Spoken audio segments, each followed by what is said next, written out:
कार्तिक मास में जो मनुष्य ये 3 चीजें दान करता है तो यकीन मानो जीवन में कभी गरीब नहीं रहेगा। भक्तों, कार्तिक मास का समय वह दिव्य अवसर है जब भगवान स्वयं पृथ्वी पर उतरकर अपने भक्तों के घर आते हैं। यह मास केवल पूजा या व्रत का नहीं बल्कि आत्मा को शुद्ध करने और अपने जीवन के पापों को मिटाने का अवसर है। कहा गया है कि जो मनुष्य कार्तिक मास के समाप्त होने से पहले 3 विशेष दान करता है उसके जीवन से दरिद्रता सदा के लिए दूर हो जाती है, क्योंकि दान केवल धन का लेन देन नहीं होता, यह हृदय की पवित्रता और आत्मा की विनम्रता का प्रतीक होता है। जिस दिन मनुष्य सच्चे भाव से दान करता है उसी दिन उसका भाग्य बदल जाता है। इसीलिए आज की इस कथा को ध्यान से सुनिएगा, क्योंकि यह केवल दान की बात नहीं करेगी बल्कि यह बताएगी कि कौन से 3 दान ऐसे हैं जो भगवान विष्णु को अत्यंत प्रिय हैं और जिन्हें करने से जन्म जन्मांतर की दरिद्रता मिट जाती है। दर्शक बंधुओं, यह कथा आपको उस रहस्य तक ले जाएगी जो हमारे ऋषि मुनियों ने अपने अनुभव से पाया था कि धन तब तक सुख नहीं देता जब तक वह दूसरों के काम ना आए। तो आइए आज हम उस दिव्य रहस्य को समझते हैं कि कार्तिक मास के जाने से पहले वे कौन से 3 दान हैं जो जीवन में कभी भी कमी नहीं आने देते। साथियों, कार्तिक मास का पहला और सबसे पवित्र दान है दीपदान। दीपदान का अर्थ केवल एक दीपक जलाना नहीं है बल्कि अपने भीतर के अंधकार को मिटाना है। जब हम दीपक जलाते हैं तो वह केवल तेल और बाती का नहीं होता, उसमें हमारी श्रद्धा, हमारी भक्ति और हमारी कृतज्ञता जलती है।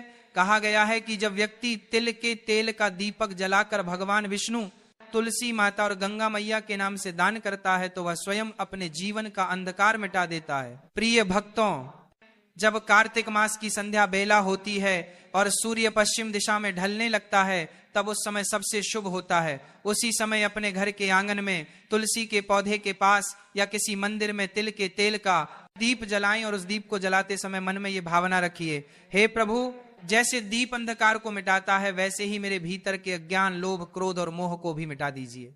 जो मनुष्य इस भावना के साथ दीप दान करता है उसके जीवन में कभी अंधकार नहीं रहता।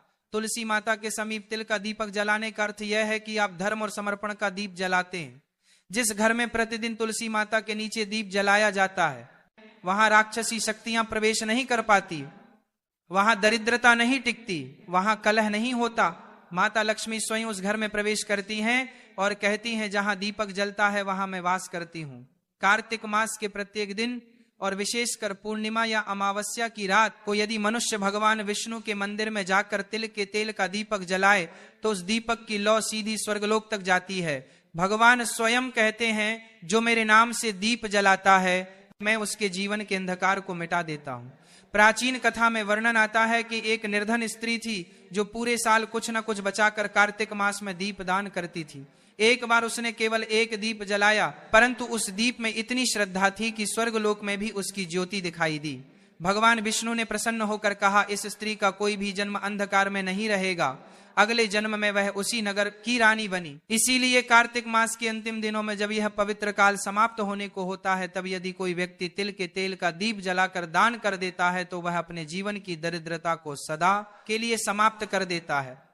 जो दीप जलाते हैं वह केवल मिट्टी का दीपक नहीं होता, वह आपके आने वाले भविष्य की नींव होता है। उस दीप में आपकी श्रद्धा का प्रकाश, आपके कर्म का तेज और आपके भाग्य का उजाला समाया होता है।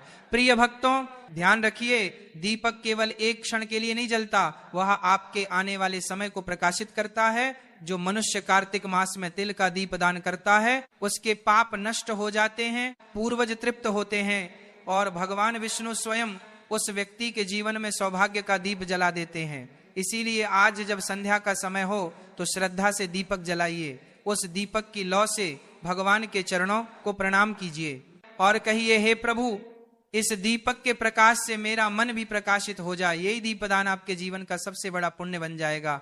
साथियों, दूसरा दान है वस्त्र दान। प्रिय दर्शकों, कार्तिक मास में किया गया प्रत्येक दान अद्भुत फल देता है, परंतु वस्त्रदान ऐसा पुण्य कर्म है जो मनुष्य के भीतर दया, करुणा और विनम्रता का प्रकाश जगाता है। यह केवल कपड़े देने का कार्य नहीं है बल्कि किसी दूसरे के जीवन में गर्माहट और सम्मान देने का माध्यम है।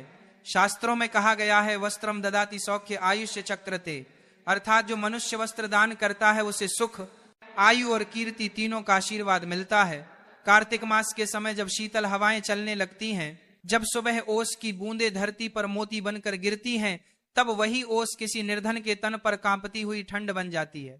ऐसे समय में यदि कोई व्यक्ति किसी जरूरतमंद को वस्त्र उड़ा दे तो वह केवल कपड़ा नहीं देता, वह भगवान को स्वयं उड़ा देता है।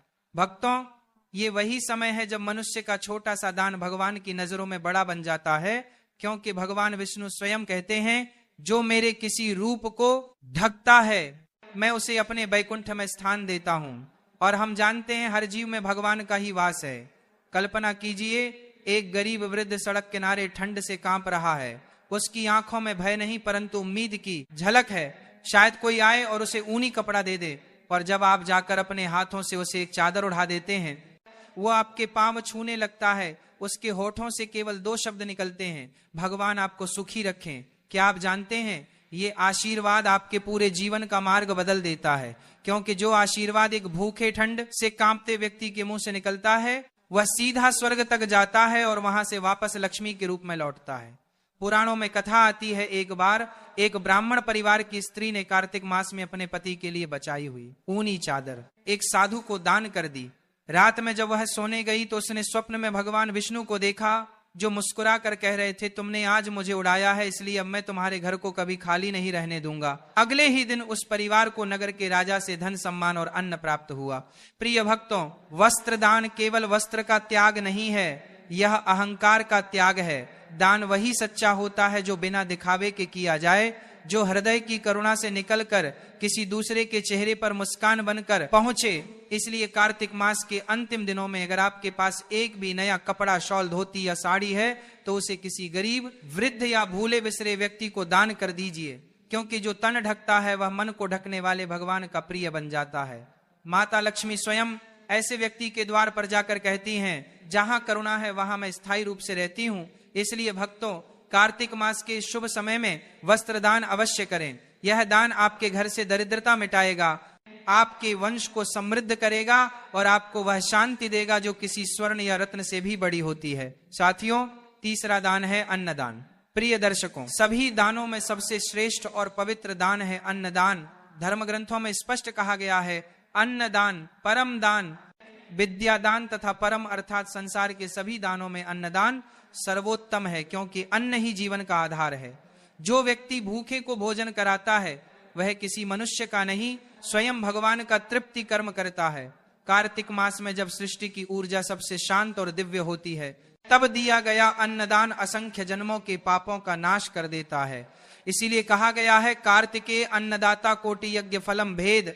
जो मनुष्य कार्तिक मास में अन्नदान करता है उसे हजारों यज्ञों के समान पुण्य प्राप्त होता है। प्रिय भक्तों, अन्नदान केवल किसी को भोजन कराने का कार्य नहीं है, यह एक भाव है, एक त्याग है और एक करुणा का रूप है। जब किसी भूखे के पेट में अन्न पहुंचता है तो उसके चेहरे पर जो संतोष झलकता है वही भगवान का आशीर्वाद होता है, और जो यह आशीर्वाद प्राप्त कर लेता है उसके घर से कभी अन्न की कमी नहीं होती। पुराणों में एक कथा आती है, एक बार एक साधारण किसान था जिसका नाम मधुकर था। उसका घर बहुत गरीब था परंतु हृदय बहुत उदार। कार्तिक मास की पूर्णिमा के दिन उसके पास केवल एक मुट्ठी चावल बचे थे।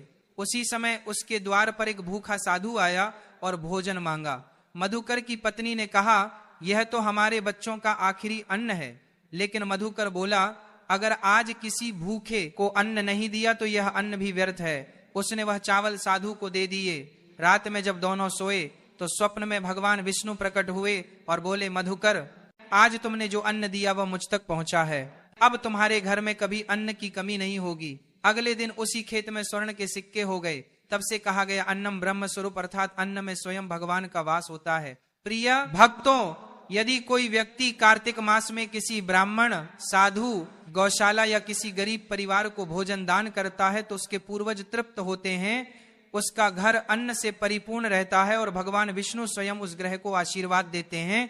यह दान इतना पवित्र है कि इसे जीव दान कहा गया है, क्योंकि इससे किसी की प्राण रक्षा होती है। अन्न दान करते समय एक बात सदा ध्यान रखें, दान कभी अपमान के साथ न हो। दान हमेशा प्रेम, नम्रता और श्रद्धा से हो। जब आप किसी भूखे को भोजन देते हैं तो यह मत सोचिए कि आपने उसकी मदद की, बल्कि ये मानिए कि भगवान ने आपको उसका साधन बनाया। प्रिय दर्शकों, जब भी घर में अन्न पकाएं, उस अन्न का एक भाग गौ माता पक्षियों या किसी भूखे को अवश्य दें, क्योंकि जो व्यक्ति अपने अन्न में दूसरों का हिस्सा रखता है उसके घर में सदा समृद्धि रहती है। कार्तिक मास में अन्न दान करने से व्यक्ति का भाग्य प्रकाशित होता है, जीवन से दरिद्रता मिटती है और उसके वंश में कभी कोई भूखा नहीं मरता। कहा गया है अन्नम ददाति भक्त्या स विष्णु लोकव्रती, जो भक्ति भाव से अन्न दान करता है वह विष्णु लोक को प्राप्त होता है। इसलिए प्रिय भक्तों, जब ये पवित्र कार्तिक मास समाप्त होने को हो तो अपने हाथों से किसी को भोजन कराइए, क्योंकि वही क्षण आपके जीवन की सबसे बड़ी पूजा बन जाएगा। अंत में बस इतना याद रखिए, दीप से अंधकार मिटता है, वस्त्र से ठंड मिटती है, पर अन्न से भूख मिटती है, और यही सबसे बड़ा धर्म है।